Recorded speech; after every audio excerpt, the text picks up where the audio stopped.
Good evening. Welcome to the August 18th edition of the Downers Grove Village Council meeting.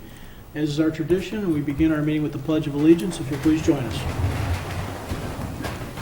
I pledge allegiance to the flag of the United States of America and to the republic for which it stands, one nation, under God, indivisible, with liberty and justice for all.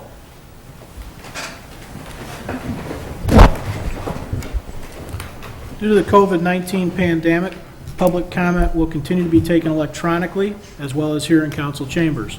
To submit a question or comment electronically, please click on the Submit Public Comment link. It's a big green button on the current week's meetings page of the village website anytime during the meeting. As with previous council meetings, those present, copies of the agenda can be found on either side of the room. And for those watching at home, the agenda, as well as links to all the documentation we have here on the dais, can be found on our website at downers.us in the lower left-hand corner, again, under this current week's meetings. Megan, would you please call the roll? Commissioner Jose? Here. Commissioner Earl? Here. Commissioner Wallace? Here. Commissioner Sadowski-Fugit? Here. Commissioner Colavini? Here. Commissioner Gray? Here. Mayor Burnett? Here. We're all present. That's fantastic. Item 3 on our agenda tonight concerns minutes of previous council meetings. Is there a motion? Mayor, I move that the council adopt the August 11, 2020 minutes as presented. Second. Any council comments or questions? All those in favor say aye. Aye. Opposed? Carries unanimously. Thank you. Item 4 on tonight's agenda is public comments. This is a section of our meeting where we are open to comments and questions from our audience on items not on tonight's agenda. At each agenda item, we typically have additional questions. There is nobody here in council chambers tonight from the public. Mr. Baker, did anything come in online? Nothing beyond what was already received earlier today and has been posted. Okay, thank you. That takes us to our consent agenda. Is there a motion concerning the consent agenda? Mayor, I move that the council adopt the consent agenda as presented. Second. Any council comments or questions? All those in favor say aye. Aye. Opposed? That too carries unanimously. Items 6 and 7 on our agenda are active agenda items or first reading items. We do not have any such items tonight. So just like that, we're moving right through to item 8, the manager's report. Thank you, Mayor. Tonight we will be talking about the 2019 to 2021 long-range plan update. As you know, we've been having a series of meetings on this topic, and tonight we are going to talk about priority action items. So just like that, Mr. Baker has cued the presentation. This is meeting number 5 in a series. Just for some background information, the long-range plan contains 4 key elements. It contains our strategic goals. It identifies key trends and issues that will affect our long-term future. It presents strategies and solutions to address those issues. And, as we're talking about tonight, includes a list of our work plan, the council's priority action items. These are the action items that will be completed by the end of April 2021.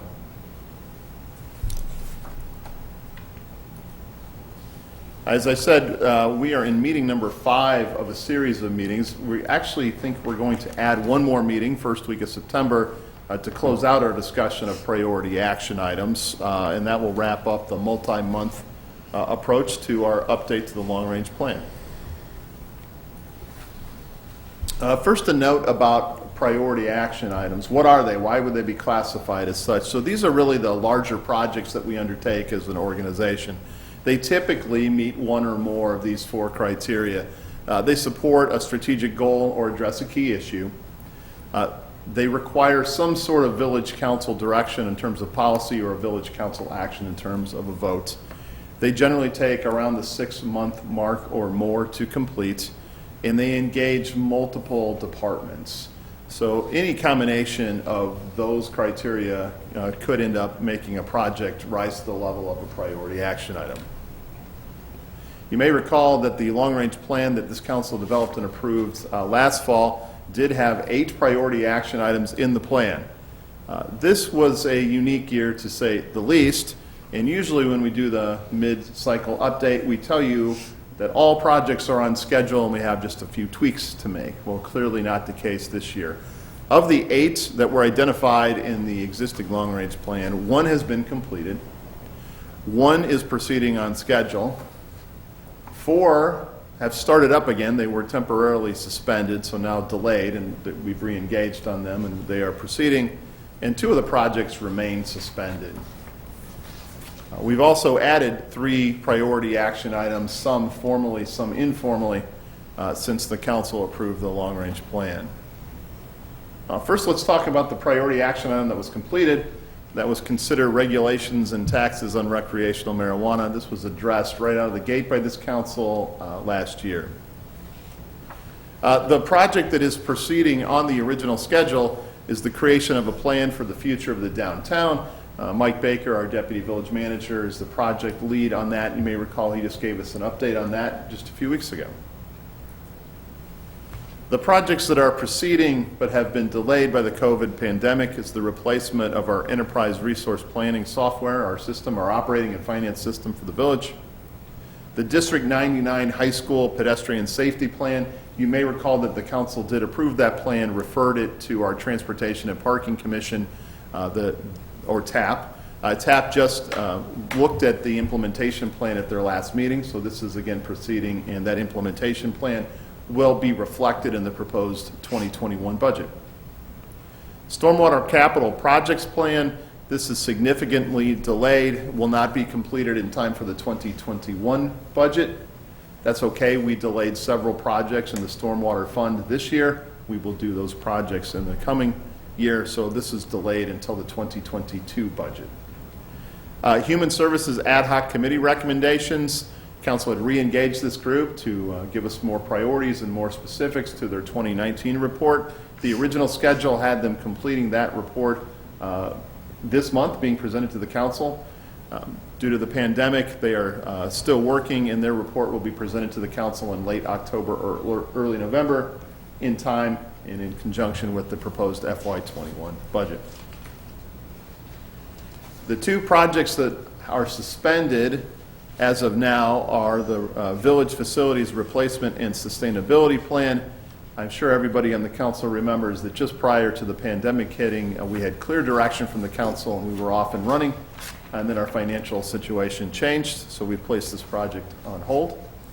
And then the Downtown Parking Plan, this too was approved by the Village Council just moments before the pandemic onset. And we were working with the Transportation and Parking Commission on an implementation plan. That parking plan is based on parking counts that were taken last year.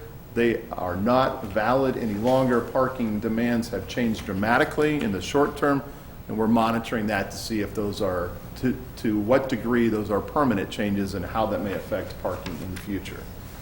So we are continuing to monitor. Once we have updated information, we will re-engage Transportation and Parking Commission. Right, we've had 3 projects that have sort of been added to our list.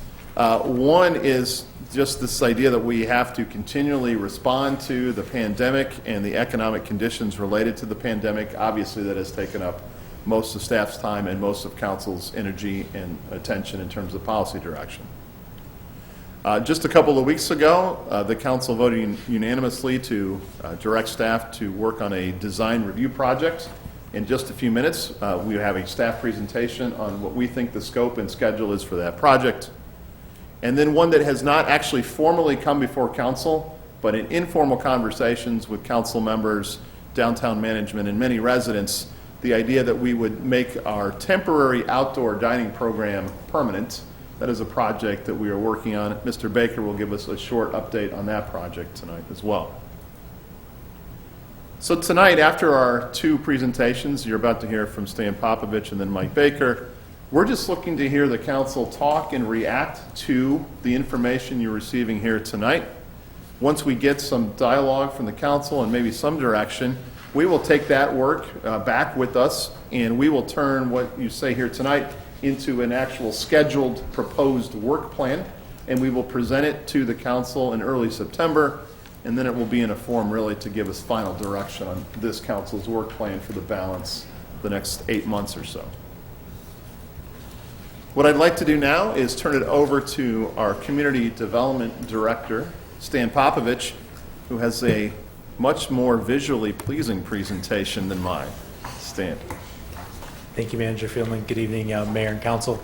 It's nice to be on this side again tonight. A little strange, but getting used to it over here.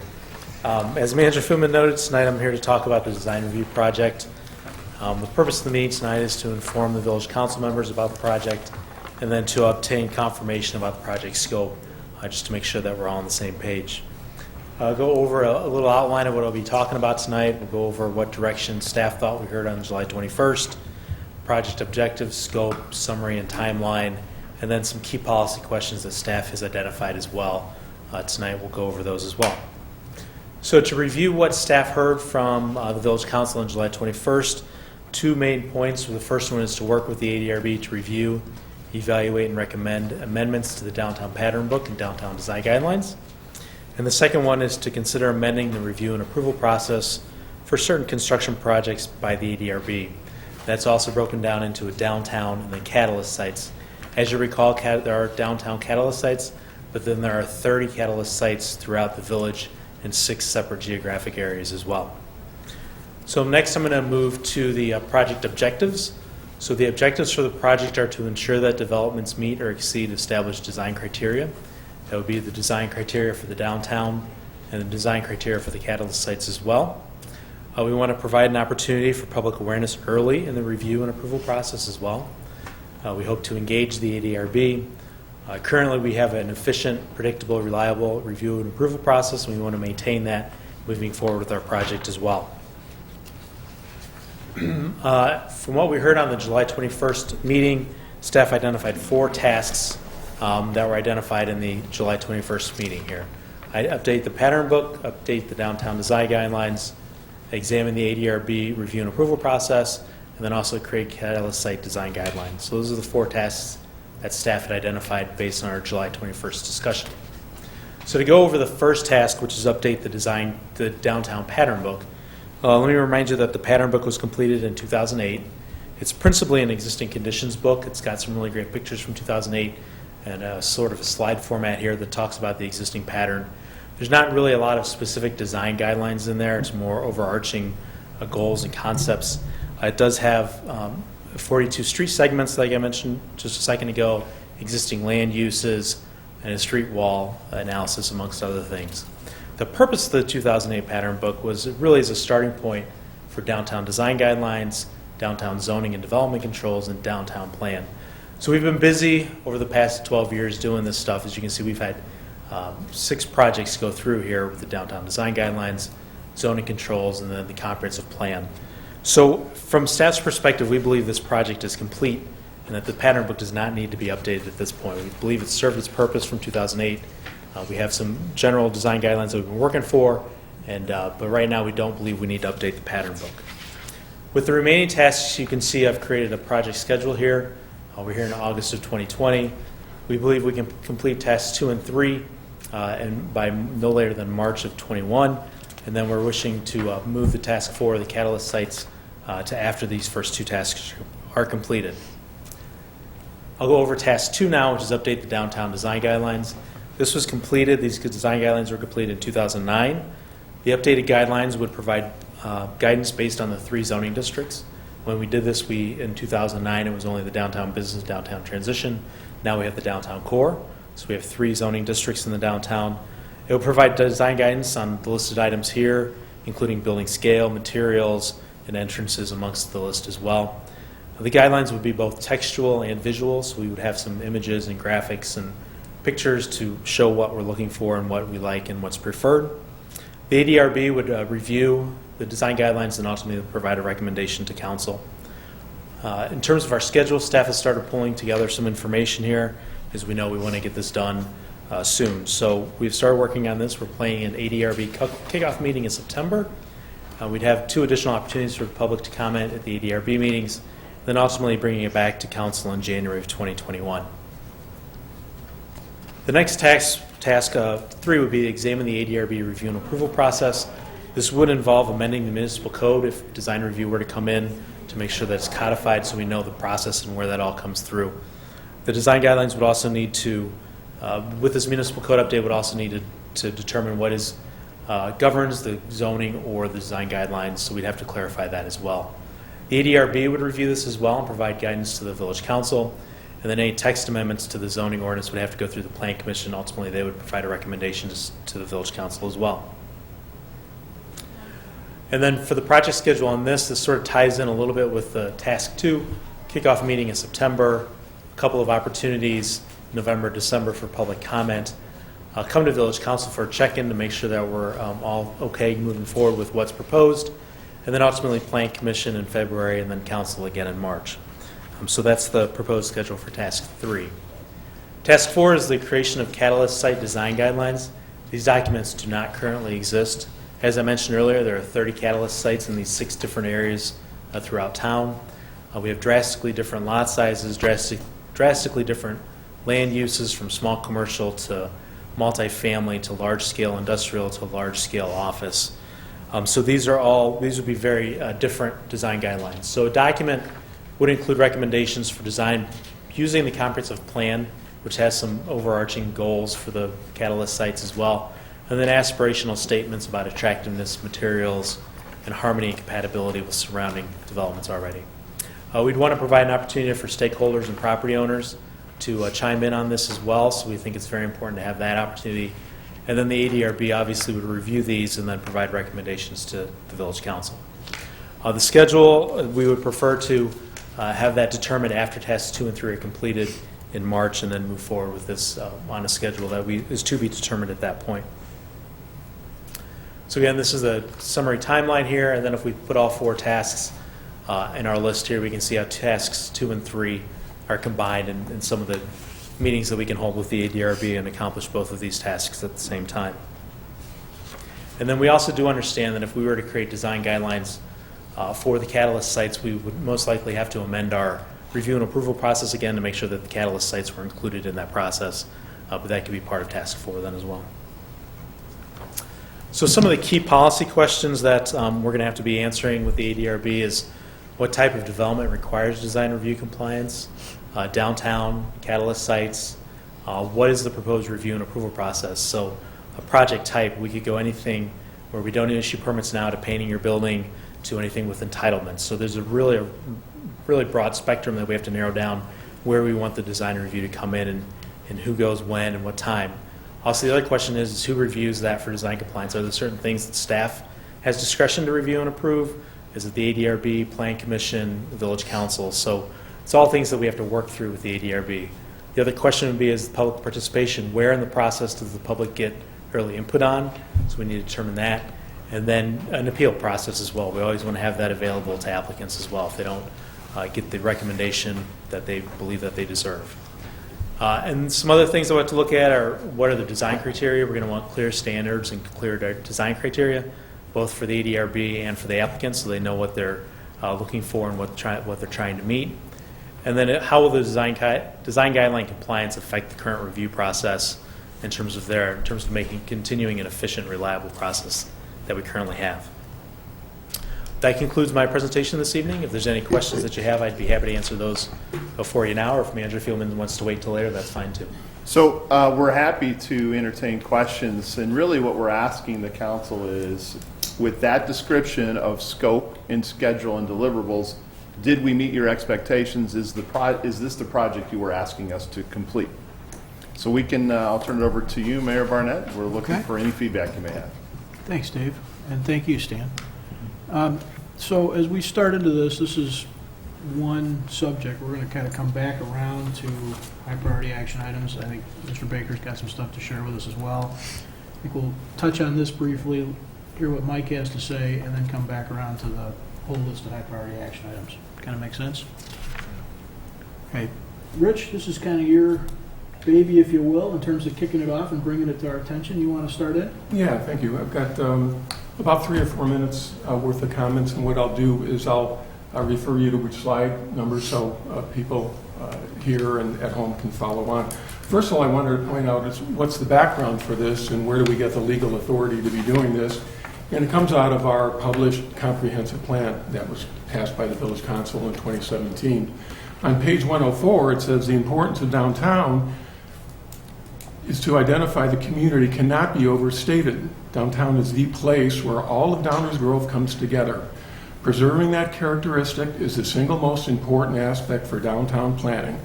Accordingly, a placemaking approach to planning, zoning, and design should be adopted and implemented. Going forward, the challenge will be to maintain this traditional sense of place as well as the look and feel of a historic downtown in a manner that is economically sustainable. Furthermore, it states retail shops with attractive display windows and restaurants with sidewalk cafes maintain visual interest and generate foot traffic. And since we're going to be talking about outside dining, I thought that was a good segue as well. First of all, general commentary is downtown businesses really need our help right now. They've gone through an excruciatingly tough time. We are also competing with some 202 suburbs in the Chicago area for businesses, for diners, for shoppers, for new residents. Downtown building owners and businesses have invested in Downers Grove. We need to ensure that their property values are protected and that the new developments and major renovations should enhance and not detract from those buildings. The village needs to do our part to draw diners, shoppers, new residents, and new businesses to Downers Grove. And then some specific input on page 4 where we talk about the downtown pattern book. I agree that we should just hold off on that because it did serve its purpose. Secondly, the downtown design guidelines I feel need more tweaking, not a major rewrite. The book is only 14 pages. I read it again today, and the 15th page is a description. So for people at home, this is, if you just Google in on our site, Downtown Design Guidelines, this will pop up, and you can see exactly what we're talking about. And I'll refer to that more a little bit in detail. Frankly, my attitude is if we make these enforceable, and that's the only thing we do, we'll be in really good shape for the next 50 or 75 years. Page 5, I don't feel we should set the design guidelines for catalyst sites because they're way too diverse. I think we should set building standards such as high quality durable materials with limited use of EFIS, which is external finishing insulation system, as a primary building material. Catalyst sites such as Meadowbrook at 63rd and Woodward and 75th Street and Highland will need high quality and attractive buildings, which I contend require early concept review. Great examples of where we've done this is the Village Council gave input to Power Mart on Belmont and Ogden Avenue, and now we have much nicer buildings going up at that site. The second great example was for the DuPage Medical Facility on Main Street that got input both from the Plan Commission and the Village Council, and as a result of that, for the next 50, 75 years, we'll have a much better looking building. The other thing that was interesting to note is no one dictated architectural style to them, and that's not what this is all about. We talked about attributes of the building and attributes of the site, and it was up to them and the architects to come back with that. And another thing I think is really important is this early visibility and awareness for the public so they don't feel that these projects are just being rammed down their throat and that the village doesn't care about them.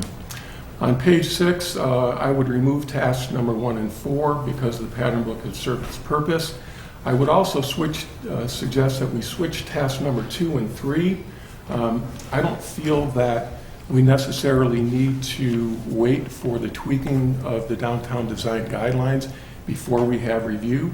And my passion around that is if we have a new development come before us in the next 2 or 3 months, we don't have enforceable downtown guidelines, even though they're very reasonable. If you look at these guidelines, I think you'll be really impressed with what they show and what they don't show.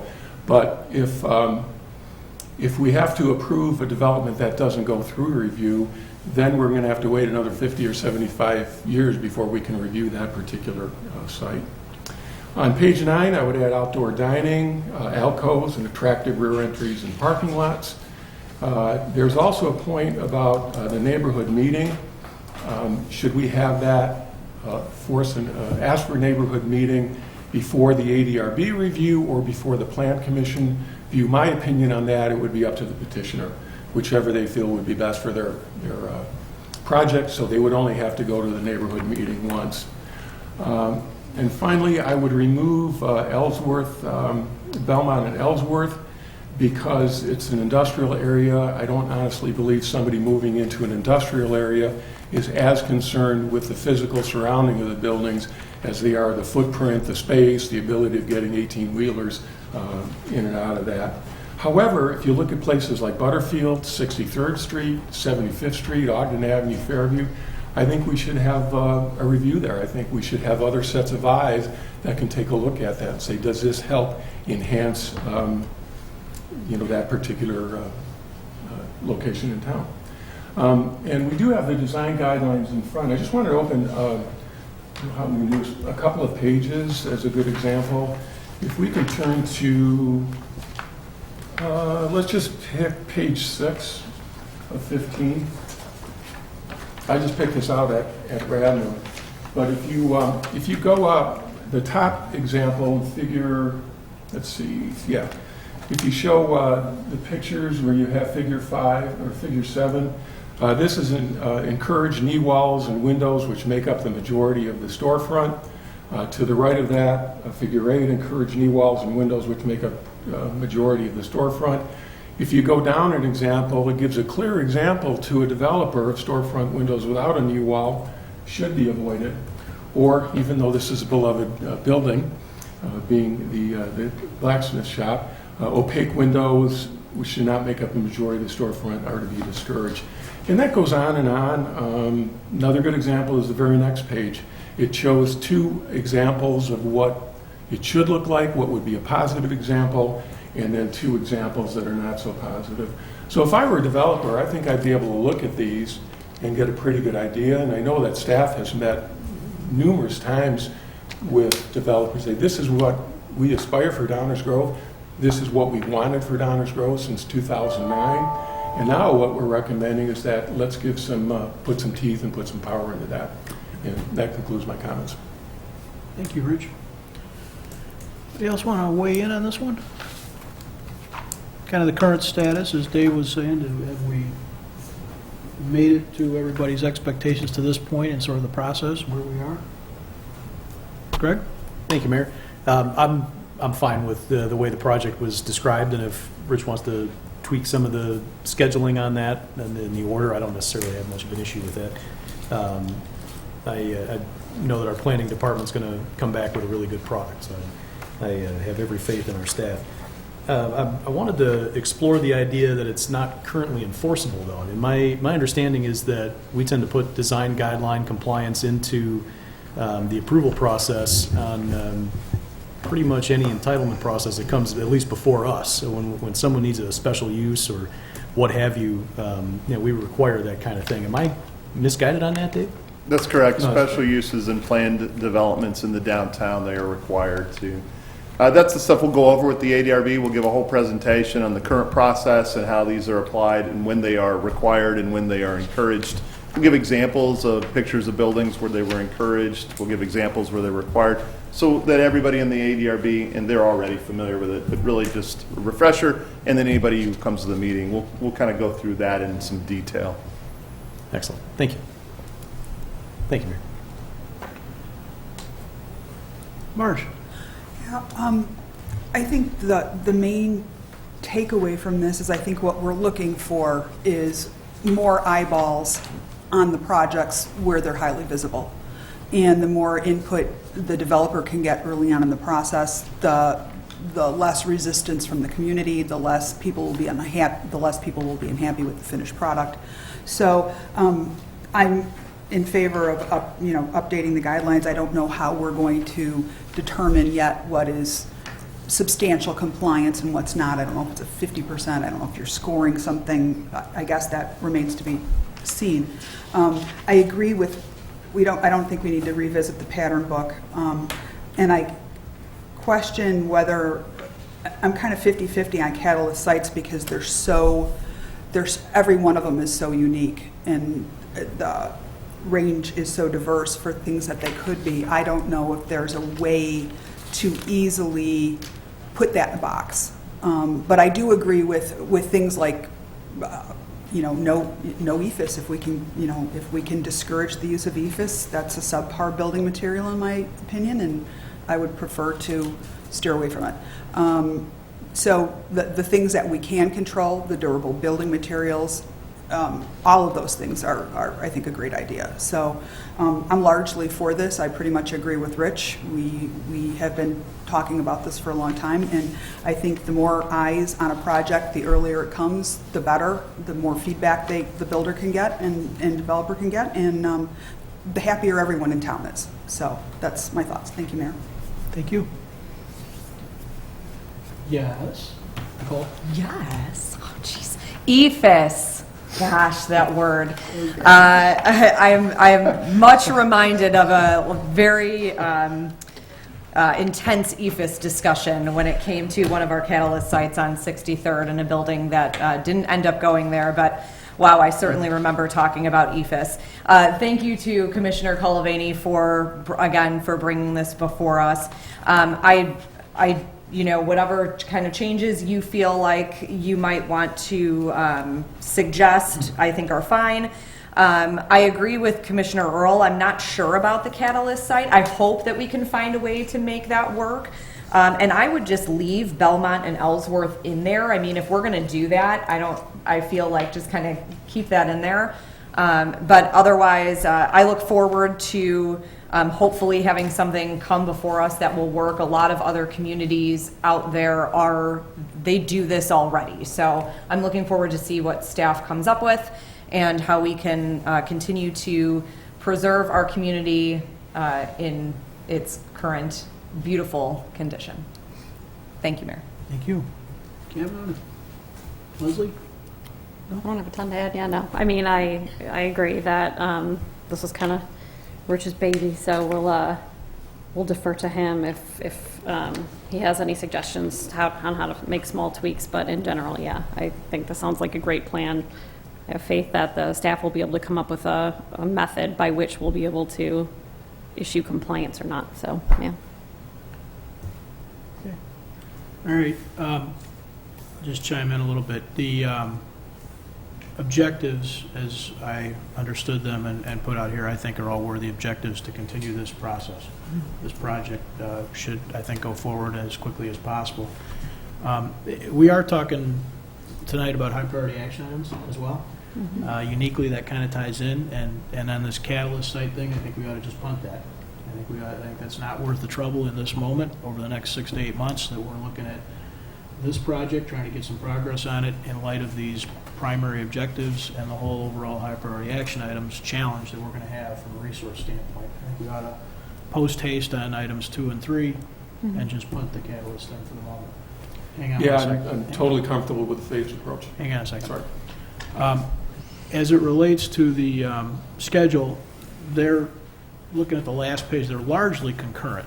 They're, I think, a 2-month between the end of January and March offset. But if we know that, and I think everybody does up here, that this is important, we'd like to get through it, and it's a necessity in terms of having our tools at the ready for the next development. I suspect those will be fine to just move them concurrently. I would prefer to just let those go.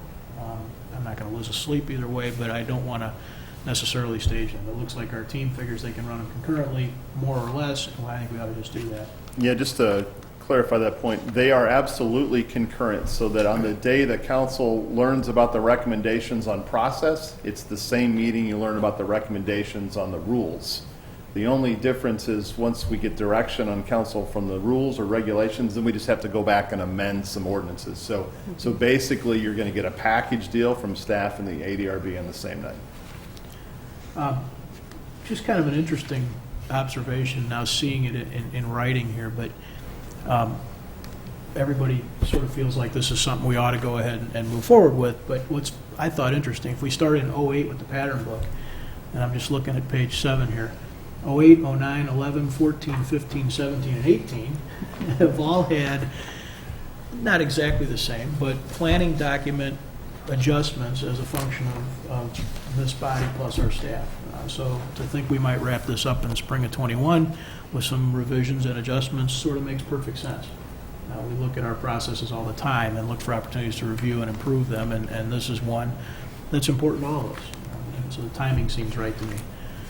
The only other thing I wanted to add to the conversation is, I have mentioned this briefly to colleagues and staff in other settings, if it made sense and didn't slow down that process, some additional input from staff on the idea of whether or not ZBA, Plan Commission, and ADRB, what their interactions are. Their interactions either with each other or as it relates to this overall approval process, and whether there's opportunities to merge or combine one or more of those. I don't know if it makes any sense. I know that if you look around, to Nicole's point, a lot of communities, it's kind of a toss of a coin as to whether or not these groups are merged or not merged. So I'd be interested in, if it didn't slow staff down, in having some commentary on that from them as we go forward. So, Rich, back to you. I would also like to finish it. This is not adverse to developers. I believe this should be pro-developer, and giving them a process that they can look at, even from the website, have a great idea. It should be a smooth process. It should be one where we go through the steps and not be onerous. Because the important thing is we're just trying to build a better downtown. We're trying to build a better Downers Grove, and I think that will help our community a great deal. And staff has to be really comfortable with this, and you guys have to live with this, every single day of the week. So it's important that it works for you. Mark, please. I just wanted to touch on the point that you made about combining Plan Commission, ADRB, and ZBA. That's not something I'm personally in favor of. I think the more sets of eyes that we have doing things, the better. Even if they don't have something to do every month or have a dry spell for a couple of months, that's not unusual. Sometimes their caseload is heavier, sometimes it's lighter, but I think the fact that we have different sets of eyes looking at things differently is a benefit to us, to all of us. So that's my 2 cents on that. Okay. So discussion kind of evening. Anybody else want to jump back in on this one, or should we move on to back to Dave? All right, take it over. Couple of footnotes on this project. EFIS, if you're not in the construction trades, exterior insulation finishing system, of course. As Mike gets ready to pull up or step to the podium for his presentation, I just want to say the staff is very excited about working on this project. These are the fun ones. The design work. Our community development staff, Stan, Jason, Gabby, and Flora, are uniquely qualified and have backgrounds in this area. It's a fun project for them. It's even going to be fun for Enza and myself. You'll see. And engaging the ADRB on the topics they were put in place to talk about will be very exciting as well. So we're looking forward to it. We're also looking forward to learning a little bit more about the informal project that was recently added, outdoor dining in a permanent form. Mr. Baker. Yes, thank you, Dave. Good evening, Mayor, members of the council. This project will result in a permanent outdoor dining program for restaurants located in the downtown. The village established a temporary program for outdoor dining once this activity was permitted to reopen as part of Phase 3 of the Restore Illinois plan. That occurred beginning on May 29th. Within the downtown area, the village took specific actions that included designation of additional public property, including sidewalks, alleys, and public parking spaces for use by adjacent restaurants. The village also installed water-filled barricades to separate motor vehicles from diners and ensure a safer environment. After 2.5 months, it's evident that the temporary program has been well received overall. 32 on-street parking spaces are currently being dedicated for outdoor dining use, and over 500 additional outdoor dining seats have been added throughout the downtown. Due to the success of the program, the village plans to work with the Downtown Management Corporation and downtown community to formulate proposed changes to the municipal code that would permanently expand outdoor dining opportunities in the downtown. There are several key questions that will be considered as part of this project. We're not looking for answers to those questions necessarily at this meeting, but just wanted to make you aware that they will be considered and responded to as part of the project. Number one, how will permanent changes in outdoor dining and use of on-street parking impact property values and property rights? Number two, what should be the level of financial support provided by restaurants, the village, and/or downtown management? Number 3, what should be the role and responsibilities of restaurants, the village, and downtown management? Number 4, to what degree should structural or safety-related design elements be uniform versus tailored to each restaurant's preferences? Number 5, how should the program address liability and safety concerns? And number 6, how will the use of on-street parking for outdoor dining potentially impact parking supply and demand?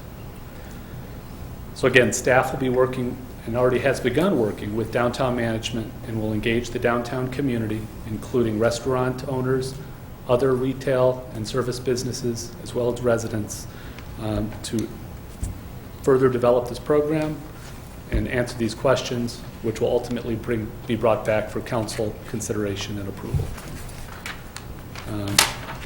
We will provide project updates as the work proceeds and expect that the full program will be ready for council consideration by January 2021. Be happy to answer any questions. So it occurs to us that we've never officially asked the council in a public setting with all 7 here, is this a project you would like us to work on? So we thought it would be appropriate tonight in our discussion of priority actions. Now that you've heard what the project is and a proposed schedule, is this a project you would like us to work on? Mayor? Thanks, Dave. It's always a very good idea to come back and check in with us all. We have a lot of conversations, particularly through the COVID-related reactionary methods that we're using, unfortunately, and so we make decisions differently, and it's good to be back checking in and stuff. These 3 items were sort of added, the ones Dave mentioned, the permanent outdoor dining, amendments to the design review process, and then this kind of umbrella continued response to COVID-19 were added to the end of the list of existing high priority action items that are in some stage.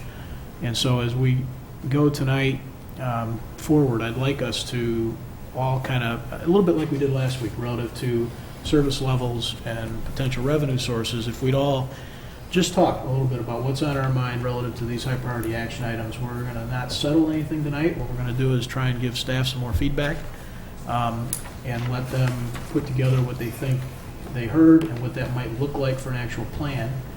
The actual plan would be, can we get it done?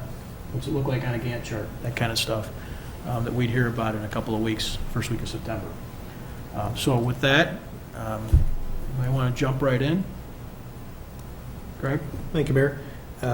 Sticking with the permanent outdoor dining program, I am interested in seeing this move forward. I'm not entirely convinced that we should necessarily keep it expanded to everywhere that we got it or what exactly it looks like. I mean, there's a sliding scale of any number of ways this could end up. But I am interested in seeing what it would look like. And I think it makes a lot of sense considering we've essentially got just one big umbrella topic of downtown and all throughout our long-range plan. Between the plan for the future, the downtown parking plan, which of course is suspended for the time being because, frankly, parking's a lot different than it was 6-7 months ago. And then obviously, COVID causing all kinds of chaos with what exactly restaurant patronage looks like. So I would like to move forward with that. Moving on to the rest of the high priority action items, I want to kind of underline the word temporary when it comes to the village facilities replacement and sustainability plan. We had reached a refreshing and exciting level of consensus on what to do about village facilities about 5.5 minutes before COVID hit the shores of the United States. I want to make sure that we don't lose track of that because while obviously we need to respond and continue to respond as we regain our footing when it comes to the impacts of COVID, these buildings are not getting any better. The police station is still undersized and I don't think crumbling is too strong a word. And this building is still 100 years old and it was still a ball bearing factory. And we still moved into it on a temporary basis around the time Armstrong walked on the moon. All of those things are bad facts in my mind.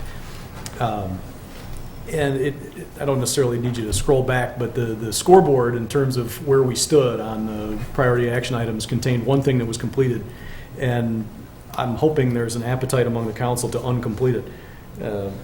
We had a lot of discussion and a lot of public input on regulations and taxes on recreational marijuana.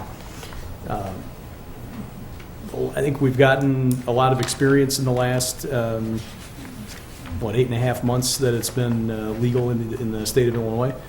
I think we can draw on some of that data, and I think given we're looking to fill about $1 million budget hole, it would have been helpful this budget year and next budget year, and who knows whether we're going to actually get a business to come to Downers Grove. But if we can find a way to tax that rather than tax other things like properties or food and beverage or whatever the other options might be that this council selects, that's just fine with me.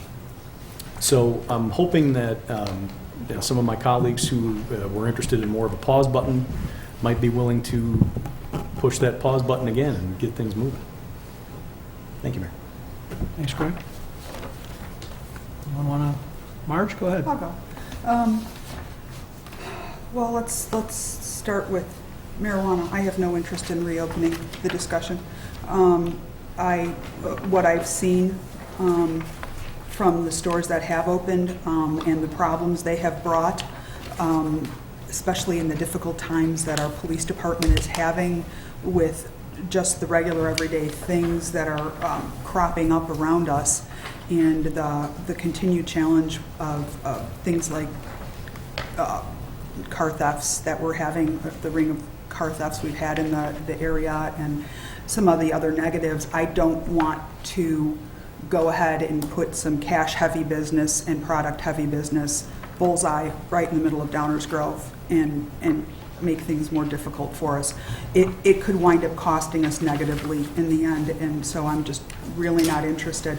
Since we can't really get any good hard data numbers, it seems like for what one store brings in, I just don't feel like the risk is worth it. Although we do know for sure that there are definite problems that come along with them, and we've seen that in other communities. As far as the downtown dining program, I don't know how I feel about develop a permanent. Permanent is kind of a real heavy word. We have an outdoor dining program, making it seasonal, making it larger. Those are all things I'm willing to talk about, but I think when we go to something talking about permanent, the fact that right now it's working during COVID when there's no traffic downtown or very little traffic downtown may come back and bite us in the end, because that's what all of us up here hear about repeatedly, is there's no parking downtown, or the perceived lack of parking downtown.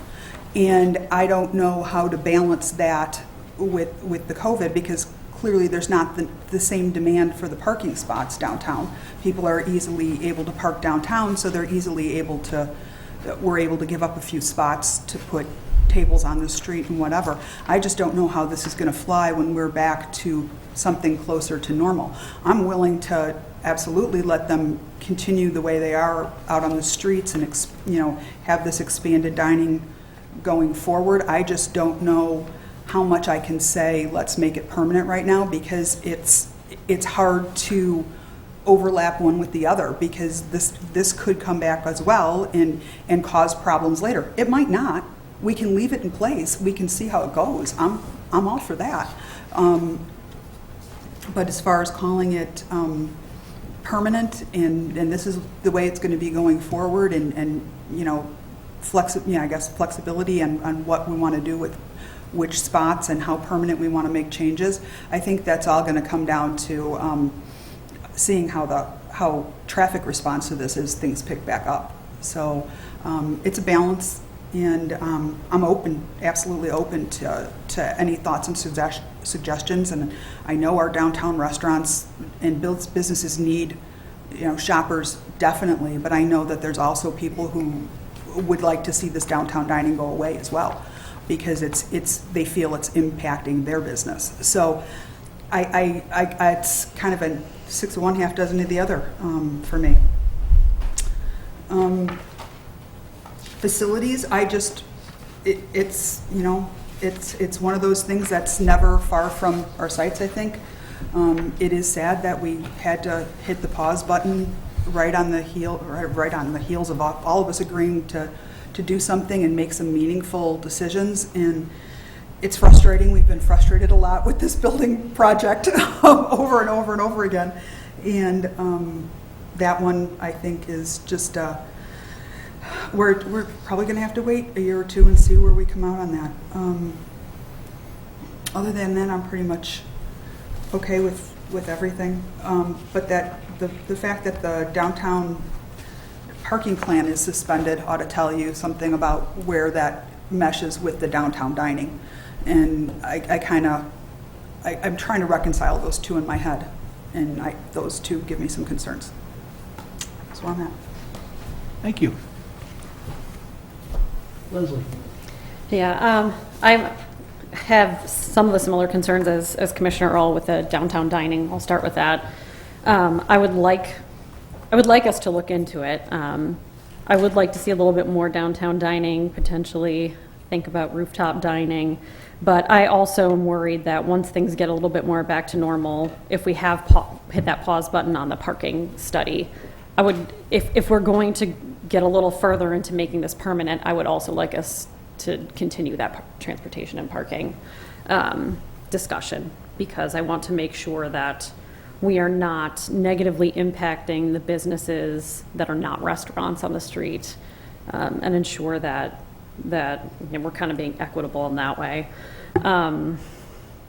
So that it was my main concern with the outdoor dining.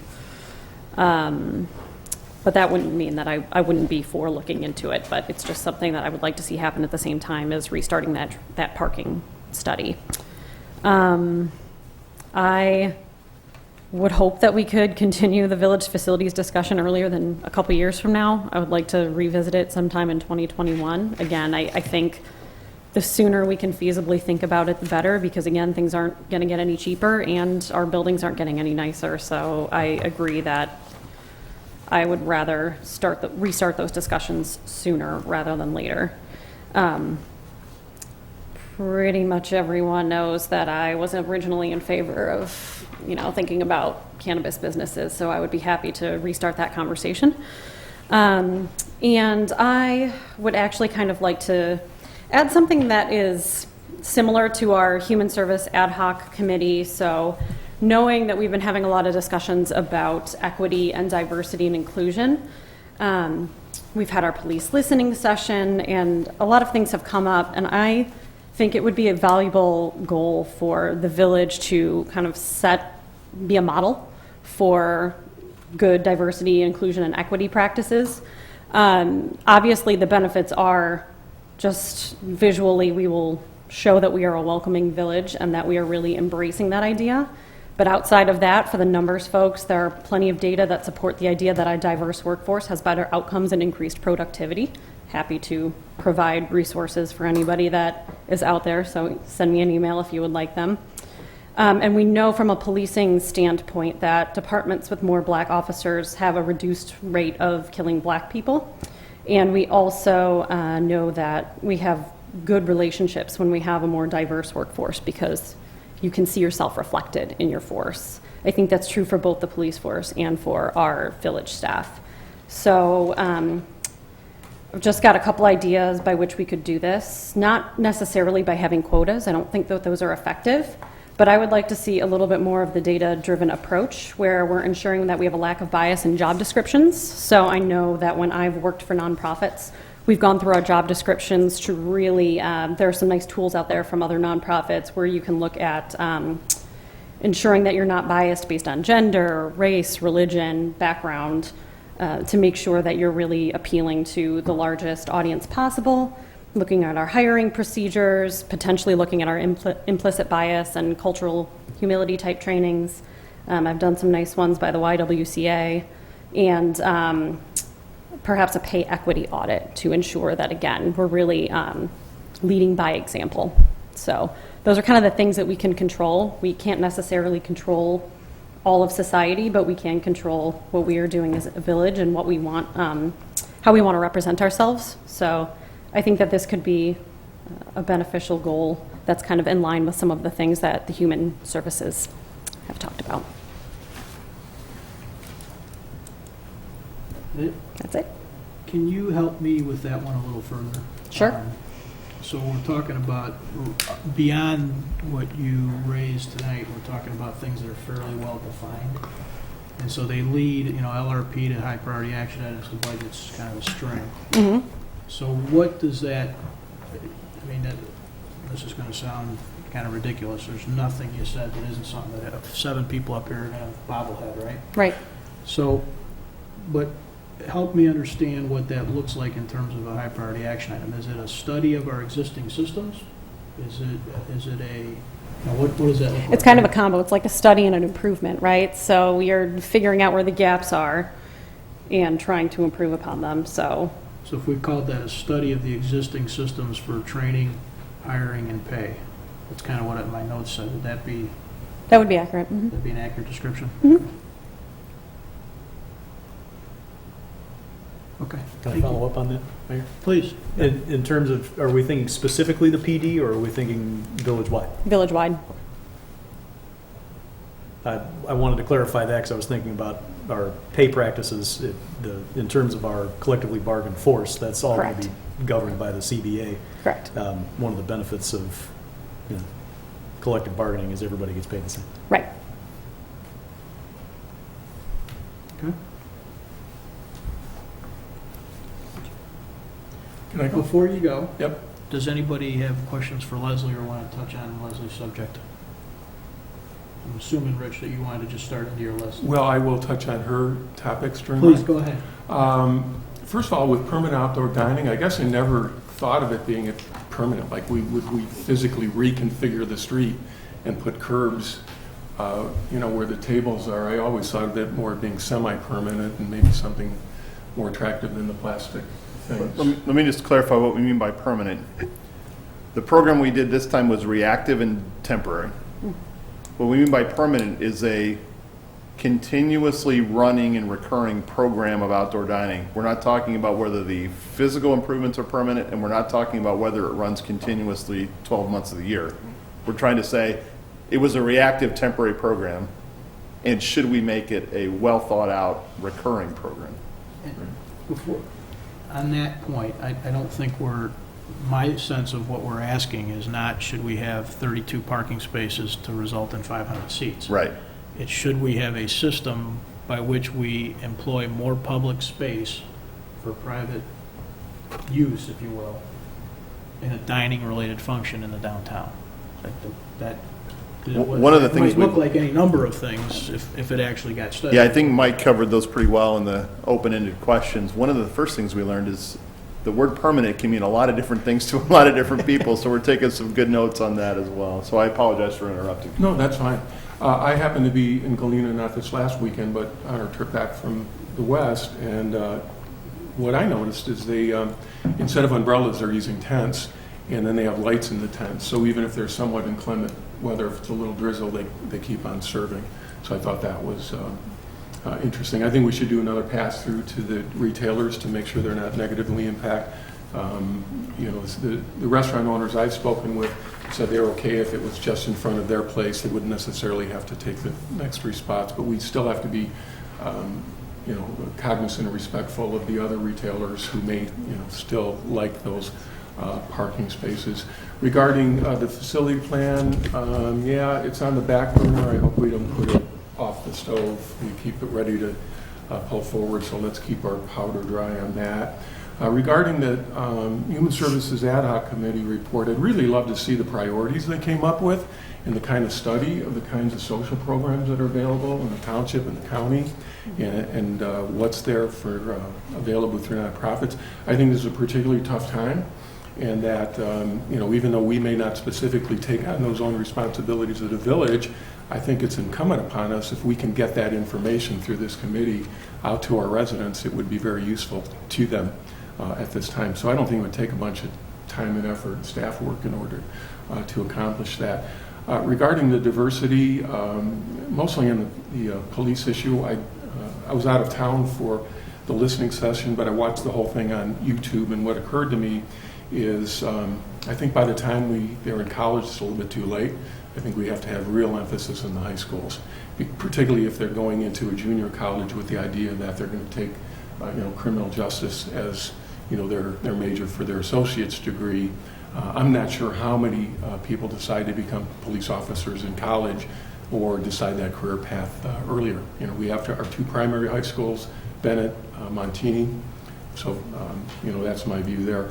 Regarding cannabis, I was certainly one that said, let's take a wait and see attitude. I'm very much a big believer in letting others go first so we can figure out what they did right and what they did wrong.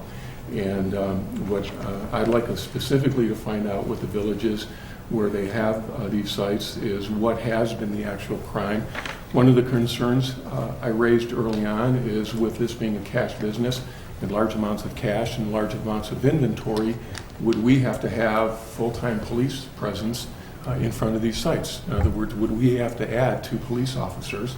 And the average cost, fully loaded, is $175,000 each. So that's $350,000 that would suck up that revenue. So I'm really interested to see what the actual situation has been and what kind of crimes has been committed against these facilities.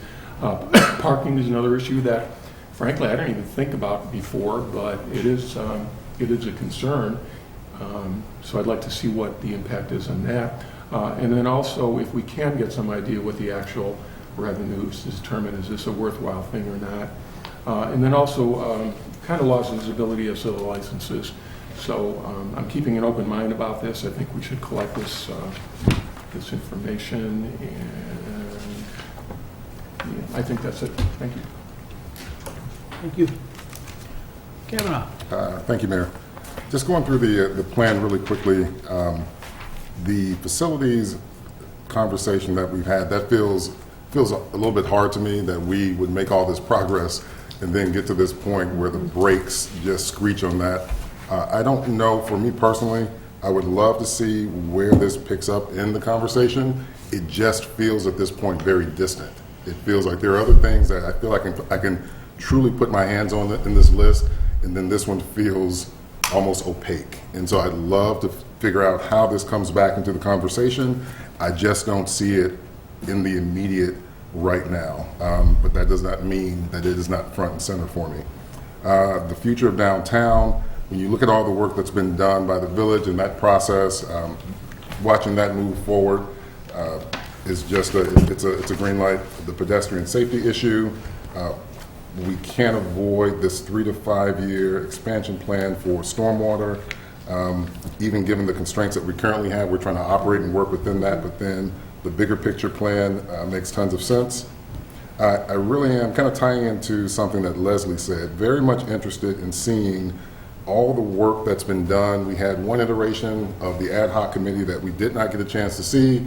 We ran into COVID and it got pushed back. So I'm really interested in seeing the work that they've had done, but just kind of piggybacking on some of the things that were mentioned, diversity, equity, and inclusion practices. I'd like to see in some shape, form, or fashion the village's statement. I don't know if we have a mission statement. I don't know if we have a general statement that defines where we sit when it comes to these issues of diversity, equity, and inclusion, because not only are they just good conversations to have, not only are they good business, but what we're talking about is that there will come a time when we will come out of whatever this fog is. And we are already seeing the transition and switching of people and companies that only could see downtown Chicago as a home. We've seen that reversal in 5 months. We've also seen the reversal of individuals that only felt that they could live downtown. And so where do we stand? How do we look in the eyes of the greater community as people try to find their own new normal that does not include downtown? Rich mentioned, I forgot how many other suburbs, 200 or so? 202. 202. I mean, how do we position ourselves going forward? I think that particular question that Leslie brought up really will speak to where we look, how people look at us and view us going forward. So I'm interested in seeing that, seeing some movement on that. Looking through our list here, the resource enterprise planning, looking at the date of that, looking at the date of what that looks like, it's a given.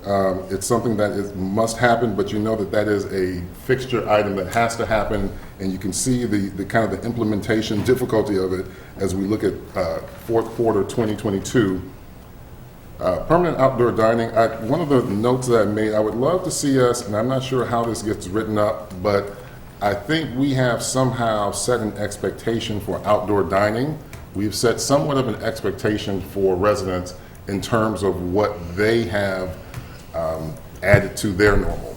And so the only, I guess, asterisk I would like to see with that is if it can be written up that we would revisit, maybe on an annual, because again, as life comes back to normal, it's one of those items that would come back in front of us on a regular basis, that we would have to look at the climate on the outside versus what we're doing on paper and figure out where that balance is. I'd love for us to maybe make a tweak to that to some degree.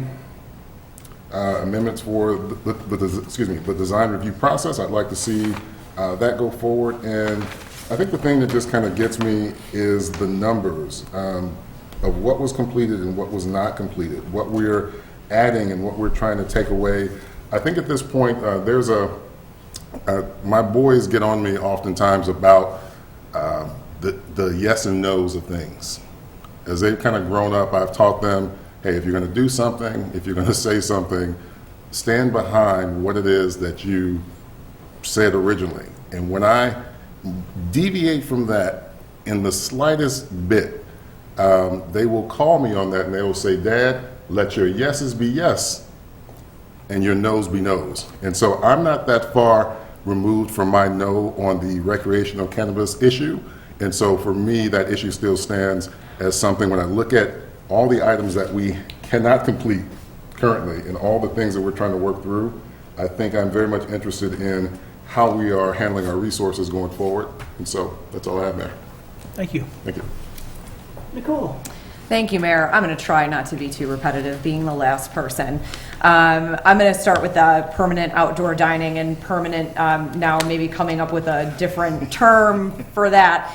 But we know that our restaurants are vital to our economic success in our community, and as well as our downtown businesses that are not restaurants. So I want to make sure that however we move forward with that we are being as equitable as possible to all of our businesses in our downtown. But certainly, I mean, Commissioner Sadowski, if you get mentioned rooftop dining, poor staff has had to hear me talk about rooftop dining anytime a new restaurant comes to town. Is it going to be rooftop dining? So, I mean, obviously moving forward, that would be lovely. But you know, of course, anything to help our businesses, our restaurants, and our small businesses in our downtown, I think is fantastic. Talking about good diversity and equity practices, you know, like the mayor said, I don't think anyone up here would disagree with looking into that. My only note was, what does that look like in practice? So if that's something that staff looks into, just kind of how would that look? You know, we talked about job description bias, pay equity audits. What do all those things look like? What entities are involved in that process? Commissioner Jose mentioned facilities, and I'm in total agreement. Our facilities are, you know, we were all finally on the same page. It was such a blow, I feel like, to all of us to have to stop what we were doing. I'm struggling a little bit with picking that up immediately. I feel like we've got a couple other things in front of us at the moment, but I certainly do not want to lose sight of that, because these buildings are not changing. They're not getting better. For those in the community and all of us up here that have walked through both Village Hall and the police station several times, you really, when you do that, you get to see, wow, they need to be replaced. So I certainly do not want to lose sight of that moving forward. In terms of recreational marijuana, I personally don't have a huge interest in revisiting that subject. At this point, I know people that have been negatively impacted by that. If my colleagues, if I'm overruled and people would like staff to look into that and collect data, I will certainly look at that data, although that is not at the forefront of my mind at this point in time. I would like to focus on some of these other things that are directly before us, try and make it through the pandemic that we're in, and see where we are after that. And hopefully that means a big facilities discussion again, which will take up a good portion of our time. That is all, Mayor. Thank you. I'll just do the same and kind of go down the list here. One thing, though, that I guess I'm maybe starting from a little different point than I think I've heard from some of my colleagues is I still, as I mentioned last week, see this as a shift. I don't see it as the pandemic will be over at some point. I think we've made a big shift, and I think it hurts, but I don't think it's a fog that's going to lift. It will lift over time, yes, but none of these things are going away. And so as we're talking about what are we going to do for the next 4 months or 3 months, what are we going to do? We're going to budget, and we're going to budget based on what we think in 2021, 6 or 8 or 12 months from now, we expect our team to be doing. And so with that kind of context, that range in mind, I don't see anything on here that I wish we weren't doing, that I want temporarily suspended. I think we ought to be planning to talk facilities in 2021. I mean, what we're talking about is a 2021 work plan. I don't want to wait till June of 2021 and say, well, it kind of feels like maybe we're far enough past the pandemic, we should be talking facilities. I want to plan on that. Put it in these Gantt charts. Maybe it's the type of thing we don't start till January or February, which gives us 6 months to pull the plug, right?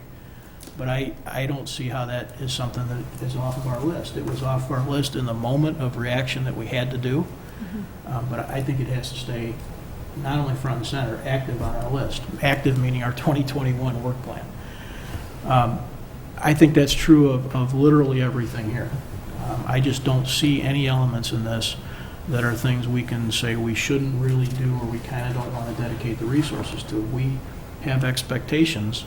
Stormwater, we punted stormwater because we had to in a moment. We had to shift capital money to keep afloat. But man, think about all the folks you talk to on a daily basis.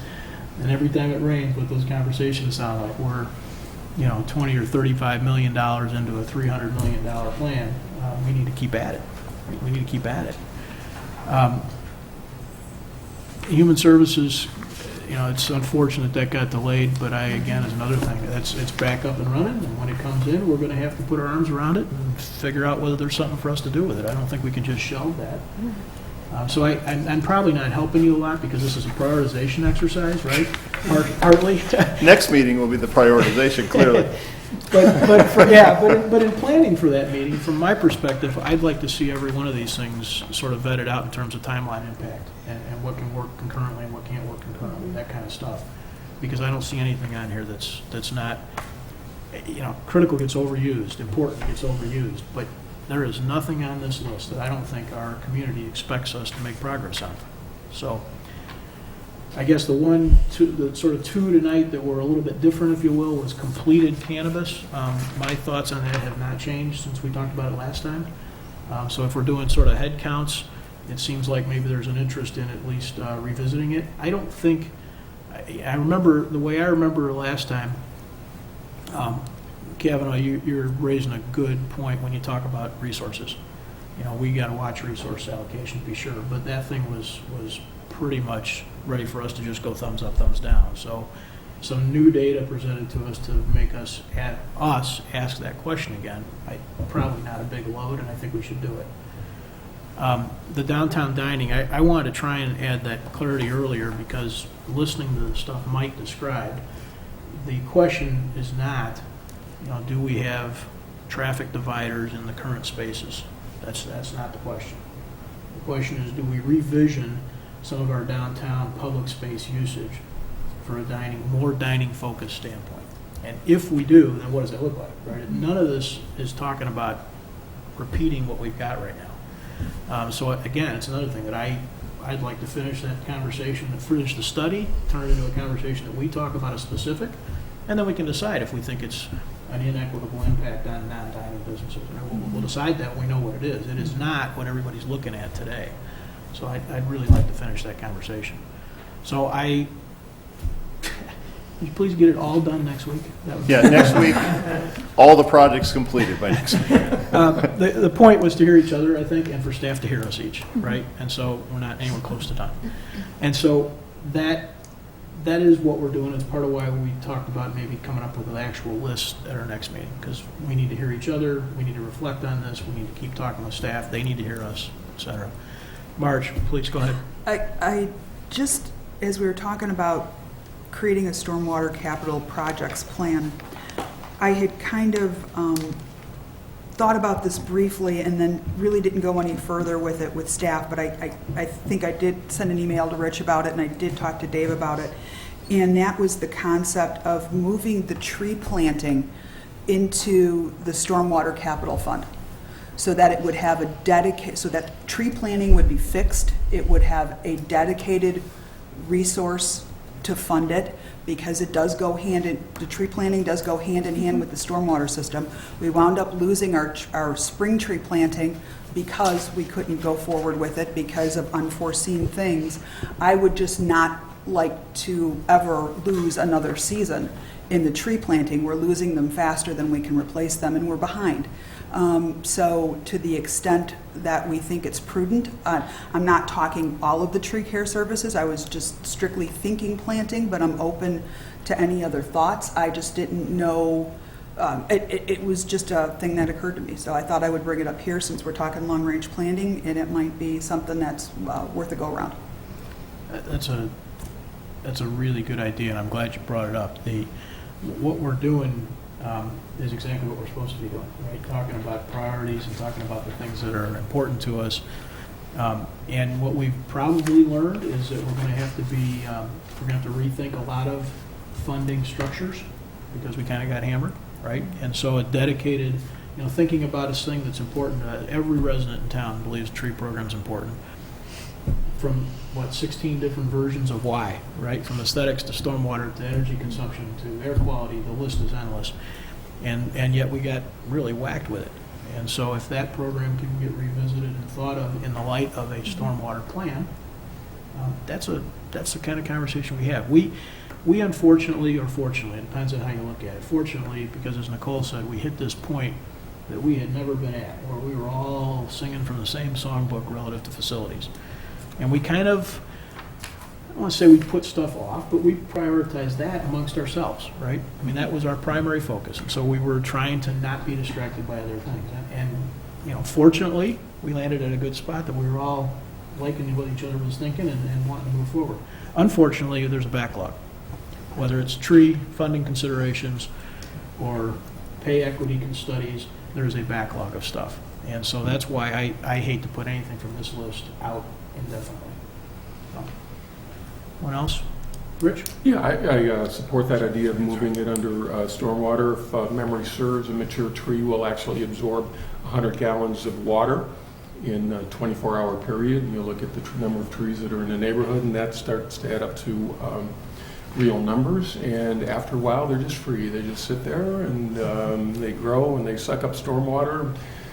Every 150 years, we have to replace them. But it's not like putting in huge stormwater projects. I'm a big proponent of that. Right. Thank you, Mayor. I want to thank Commissioner Sadowski-Fugit for bringing her audit and pay equity item forward. You can count me in on supporting that one. And something that Commissioner Gray touched on in talking about facilities struck a chord with me. The idea of how do we bring this back? So I want to thank you for saying that. The way we bring it back is the council, or at least 4 of us, say, go. We want to do this. And I'm hoping that we can get to that point sooner rather than later. As the mayor said, maybe this is a shift. If it is, then we're learning how to live within that. And we need to learn fast, I suppose. But it is a priority for me, and I hope it will be for the coming months and years. Thank you, Mayor. Thank you, Greg. Anyone else want to jump in?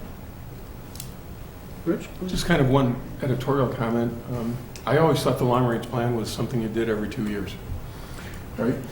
And then we did that, and we said, well, facilities and ERP is going to suck up all the oxygen, so we're going to have to put everything else on the back burner, and then we said, well, let's do a recheck in the first quarter, January, February, what happened in March?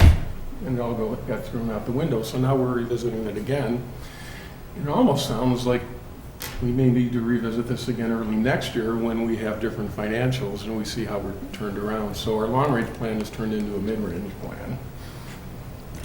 But I think it's worth being nimble and adjusting to the reality of the situation, not get hung up on, we do this every 2 years. If I could use that as a springboard for my sort of comments. First of all, thank you to the council for giving us this kind of dialogue and direction. It's exactly what we need to take the next steps. We've talked all along about how long-range planning, its goals, key issues, et cetera, drives our budget. Well, the priority action items are also a part of that budget. What we're going to do for our next step is we're going to take everything we heard here tonight, and we're going to put together a draft work plan. And that work plan will include the list of projects and a project schedule. That we will have ready for you at the next council meeting. But it's also important to remember that this is the one time where this plan drives the budget. And so remember the origins of long-range planning. We used to do financial planning, and we'd always come out of that with, we need to cut. And then we would do strategic planning, and it was always, we need to add projects. And so we combined them. And so what we do is unique. We do strategic planning and work plan, priority action items, while we are informed financially. We will try to marry up these limitations of finances with the desires of the council to do more and more, and the community and the staff.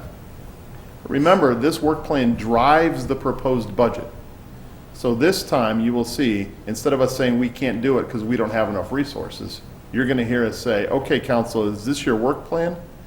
And then we will prepare a budget for you, and you will know what we think is required to deliver this work plan in terms of revenues, staffing, expenses, shifting of dollars. I will tell you this is shaping up to be quite a challenge because this really was more of a budgeting exercise, mid-range, right? And it feels a little bit right now like when we were talking about money, we heard a lot of controls and cutbacks, and tonight we heard a lot of let's do everything. That's okay. That's why we do it this way. Next week will be sort of a moment where we have to reconcile, next council meeting, we'll start to reconcile what that looks like, and then we'll start to lay the groundwork for the budget. And the good news is the plan is just a plan. The budget is where the council will vote to allocate resources. So this process starts now, and it will go through the end of the year, and this council will direct not only the work plan, but also resource allocation throughout 2021. Thank you. Thank you. I want to remind everybody, too, it just needs, I think it's worth saying, that process Dave described is exactly what we do. It's super important that we're all fully engaged in it. So if there's something along the way that we don't like, you got to speak up. If there's something along the way that you really wish we were doing and nobody's talking about, you got to speak up. Because that's exactly what we're going to do. We're going to end up structured to accomplish some work next year. And we're, obviously, just like this year, we add to it occasionally and some things sidetrack us, right? But let's do our best to plan. And so be sure we're all jumping in with whatever's on our mind. It's all fair game. Real quick, Dave, I just have a request. When you are creating this for us, the mayor mentioned projects running concurrently. Can you indicate when, on that work that we are going to be getting, what projects can run concurrently? Yes, we will give you the most colorful Gantt chart you've ever seen. Thank you so much. And it'll I all love line up in charts. terms of months, et cetera. Thank you. A former planner, I like the Gantt chart, so we'll have that ready Yes. to go for you. Thank you so much. You're welcome. All right. Anything else for the manager's report tonight? Fantastic. Thank you so much, Mayor. Thank you. Mike, would you get a chance, would you take a look at the confuser over there? Mayor and council member reports. We'll come back to any online questions that came in. We can pass this. Mayor and council member reports is where we are in our agenda. Start to our left tonight. Kavanaugh. No reports, Mayor. Thank you. Marge. Do your best to wear your mask and give everybody grace. Thank you, Mayor. I'm not going to say it better than that. No report, Mayor. Thank you. All right. Rich. I have nothing else to say, Mayor. Mosley. No report, Mayor. Nicole. No report. What? I know. I just had to, This feels like a up. setup. Feels like a total setup. I have a little bit of a report. We ready with the video? I will ask Mr. Baker if we've asked Mike to do two things at once. Absolutely. He's good at that. Suspenses. We have, you may recall, we had a contest for some posters from kids in our community to try and help us remember and help us remind people about the importance of the 3 W's. Commissioner Earl was mentioned. And so we've got a little update on that tonight. It's my pleasure to announce the winners of our Show You Know the 3 W's poster contest. You may recall earlier this month your village called on school-age kids to create posters reminding us of the importance of practicing the 3 W's to help prevent the spread of COVID. The 3 W's are simple things everyone can do to help prevent the spread of COVID whenever they leave the house, including wearing a covering over your nose and mouth, watch your distance, stay 6 feet apart and avoid close contact, and wash your hands often with soap and water for at least 20 seconds or use hand sanitizer. We've all heard these things. We've heard them over and over, and it's tough to keep on it, but we're going to have to keep on it for a long time. So with that in mind, happy to report the kids of our community have stepped up with some creative ways to help promote this important topic. The winners are, in the kindergarten through 2nd grade category, the honorable mention goes to James J.J. Pigari. James is in 1st grade and wants everyone to be safe in Downers Grove. The first place winner in the K through 2nd grade category is Evelyn Smetana. Evelyn is in 2nd grade and she wants everyone to follow the 3 W's. 3rd through 5th grade category, honorable mention goes to Lucian Pigari. Lucian is in 3rd grade and suggests that you can be a rainbow in the COVID-19 storm by following the 3 W's. First place in 3rd through 5th grade category goes to Alexa Nash. Alexa is in 3rd grade and wants no more monkeys sitting on the fence when it comes to practicing the 3 W's. 6th through 8th grade category, honorable mention goes to Presley Pfeiffer. Presley is in 8th grade and wants us to know that practicing the 3 W's makes good sense. And I will not try and butcher my language skills, but it's awesome to think in terms of multiple language messaging. It's important. Our first place winner in the 6th through 8th grade category is Sophia Nash. Sophia is in 6th grade and would like everyone to know that she is always smiling under her mask. The message from our kids is to be safe, follow the 3 W's, be a rainbow in your community, don't be a monkey, and smile under the mask. That's a fantastic message. It's pretty straightforward advice that I know we're all capable of actually following. On behalf of everyone here at the village, I'd like to congratulate the winners and thank everyone who participated. The posters will be used to promote the 3 W's throughout the village, and our winning artists will be awarded downtown dollars to spend at participating businesses in downtown Downers Grove. Please look for these posters around town, and when you see them, remember the importance of working together to keep the spread of COVID to a minimum. With that, is there a motion to adjourn? Move to adjourn. Second. All those in favor say aye. Aye. Opposed? We are adjourned. Good night.